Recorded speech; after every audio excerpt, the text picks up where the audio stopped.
Les maths langues, c'est des établissements français et étrangers. Donc il y a l'aspect langue qui est en plus. Donc comment ça marche? C'est un atelier de recherche en mathématiques, c'est-à-dire que des élèves volontaires travaillent 1 heure par semaine sur un sujet de recherche. On va vous expliquer tout ça en détail tout à l'heure. Et à la fin de l'année, il y a des rencontres entre les élèves il y a un autre établissement à l'étranger qui travaille sur le même sujet de recherche.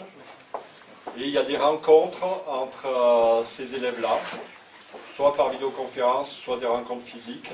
Et à la fin de l'année, la semaine prochaine, les élèves vont se retrouver pour présenter un congrès à Lyon, à l'université de Lyon. Voilà, donc je vais d'abord donner la parole aux élèves. On a pu connaître ça. Alors, je vais parler pour ma part d'abord, puisque je n'ai pas forcément pu vous demander. Math Engine, c'est une approche différente des maths. C'est quelque chose qui nous a été présenté comme étant vraiment d'autres aspects des mathématiques, des aspects de recherche. On nous propose un sujet, on va travailler dessus une année complète pour pouvoir trouver justement différentes solutions à ce sujet.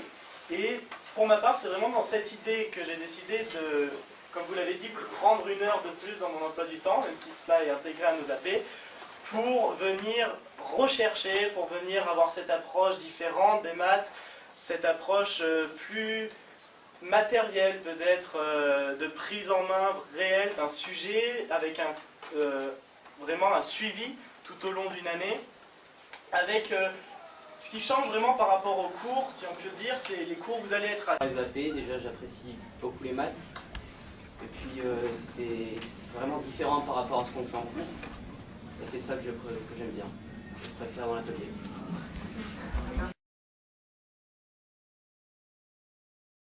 Tout à l'heure, c'est pas on nous donne des formules et puis on les applique, c'est on va chercher nous-mêmes les formules. Et puis il y a des problèmes assez originaux. Par exemple, moi l'année dernière, j'ai travaillé avec Margot sur la croissance des végétaux et on devait modéliser avec les maths la croissance d'un végétal, donc c'était assez original. Donc ça permet de voir que les mathématiques peuvent s'appliquer à plein de domaines différents. Et puis c'est peut-être aussi, Hugo en a aussi un peu parlé, mais il a dit c'est des mathématiques plus matérielles. Parce que c'est vrai que pour répondre aux problèmes, pour trouver des solutions, on va plus utiliser nos mains, entre guillemets. Enfin, on va, par exemple, sur notre sujet, je vous prends l'exemple de notre sujet, on utilisait des magnettes, c'est aussi pour expliquer aux gens, enfin, c'est plus sentir les mathématiques, quoi. Enfin, oui, on fallait modéliser, on a choisi une feuille de platane. Et donc au départ, on n'avait rien, du coup on allait chercher une feuille de platane et on l'a observé, on s'est dit bon, voilà, ça marche comme ça. Comment est-ce qu'après on pourrait le modéliser mathématiquement? Mais c'est vrai que c'est sans arrêt un aller-retour, entre ce qu'on a sous la main, une feuille de platane qui pousse dans les arbres que tout le monde peut voir, et ce qui va se passer dans l'ordinateur après, et comment on peut mettre en relation tout ça.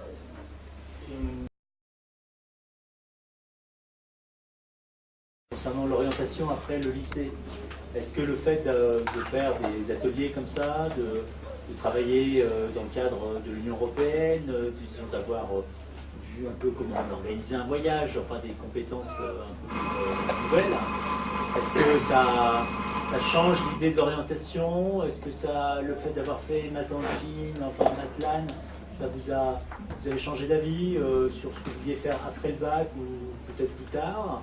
Ça, c'est la première question.